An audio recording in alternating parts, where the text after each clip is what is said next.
The voicemail came from my own number, and it was timestamped for 2 hours in the future.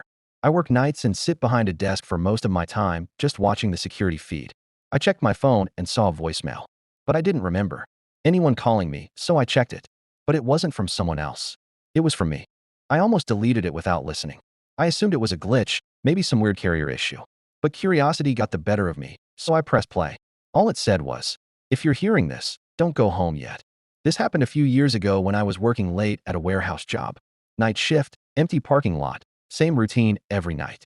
I checked the time after the voicemail ended. It was just past midnight. I still had another hour before I clocked out. At first, I laughed it off. I figured I'd accidentally pocket dialed myself earlier and forgot. But then I noticed something that didn't make sense. The voicemail duration was 14 seconds. I hadn't spoken for 14 seconds at any point that night. I checked my call history. No outgoing calls. No missed calls. Just that one voicemail. What bothered me most was the voice. It sounded like me, but tired. Not end of shift tired. More like I hadn't slept in days. About 20 minutes later, my phone buzzed again. Same number. Another voicemail. This one was shorter. "You didn't listen the first time," the voice said. "Please don't make the same mistake." That's when I stood up and walked to the loading dock windows.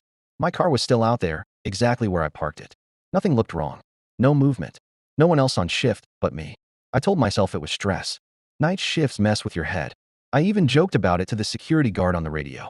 He laughed and said phone systems do weird things all the time. For a moment, I believed him. Then I checked the first voicemail again and noticed something new. Under the audio file, there was an automatic transcription. One line hadn't been converted to text. I replayed it slowly. Behind my voice, barely audible, was another sound. A car door closing. At that exact moment, I heard the same sound outside the warehouse. I grabbed my things and walked toward the exit, telling myself I was overreacting. But before I reached the door, my phone vibrated again. No voicemail this time. Just a text. "I tried to warn you earlier. I'm already late." I ran outside. My car door was open. The interior light was on. And sitting on the driver's seat was my phone. The same model. Same cracked screen, still recording. The next morning, my call log updated. There was now an outgoing call from my number. Sent at 12:17 a.m. That voicemail was marked as listened to. I don't work night shifts anymore. But every once in a while, I check my phone and see a missed call from myself. Always timestamped a few hours ahead. And I never answer it.